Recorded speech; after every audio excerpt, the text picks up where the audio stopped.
چاند کو لے کر بڑی لے دے کی جاتی ہے. رؤیت ہلال کمیٹی بھی قائم ہے. تو شریعت میں چاند دیکھنے کی کیا وضاحت ہوگی؟ دیکھیے حدیث پاک میں تو بالکل صراحت سے اس مسئلے کو بیان کر دیا گیا ہے. بخاری و مسلم میں حضرت عبداللہ ابن عمر اور ایک روایت کے مطابق حضرت ابو ہریرہ رضی اللہ تعالیٰ عنہ راوی. نبی کریم صلی اللہ تعالیٰ علیہ وسلم نے فرمایا اس وقت تک روزہ نہ رکھو جب تک چاند نہ دیکھ لو، اور اس وقت تک افطار نہ کرو جب تک چاند نہ دیکھ لو. بس اگر آسمان پر بادل چھائے ہوئے ہوں تو شعبان کی یا اس مہینے کی 30 دن کو پورا کر لو، گنتی پوری کر لو. اگر رمضان کا چاند آپ نے دیکھنا ہے اور اگر آسمان میں بادل چھائے ہوئے ہیں تو شعبان کے 30 دن کو پورے کر لیا جائے.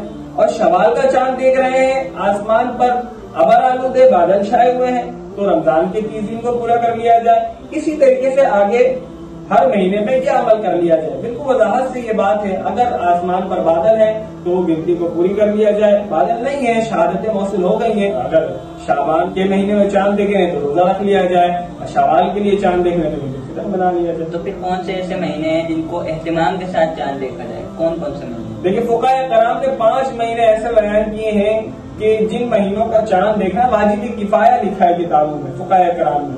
پہلا مہینہ شعبان، دوسرا رمضان المبارک، تیسرا مہینہ شوال المکرم، اور چوتھا مہینہ ذوالقعدہ کا ہے، پانچواں مہینہ ذوالحجہ کا ہے. یہ وہ 5 مہینے ہیں کہ جن کے بارے میں فقہاء کرام نے فرمایا کہ ان مہینوں کا چاند دیکھنا واجب کفایہ. ناظرین آپ نے تو باقاعدگی کے ساتھ اور اہتمام کے ساتھ رمضان المبارک کا چاند نظر آنے والا ہے.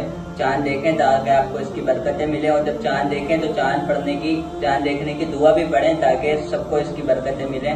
رب تعالیٰ یہ رمضان ہمارے لیے بہت مفید